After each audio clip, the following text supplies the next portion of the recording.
Le plus important, c'est l'esprit. Alors, il est totalement inexistant. Parce que les gens ne connaissent même pas l'esprit.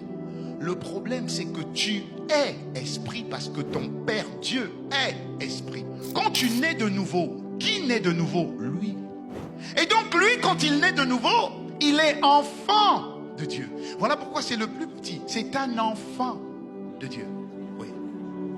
Mais regardez bien, la Bible elle est claire. La Bible dit, un enfant nous est né en parlant de Jésus, mais c'est un fils qui nous est donné. Donc entre l'enfant et le fils, il y a eu un parcours, il y a eu un développement. Et le problème, c'est que comme beaucoup de chrétiens ne sont pas conscients de l'esprit, ne nourrissent pas l'esprit. Et donc, l'enfant de Dieu reste enfant malgré 5 ans de vie chrétienne, 10 ans de vie chrétienne, 20 ans de vie chrétienne. Il est toujours enfant de Dieu. Il n'a pas grandi pour être fils. La Bible dit que l'enfant Jésus grandissait. L'enfant Jésus grandissait en stature, en sagesse et en grâce.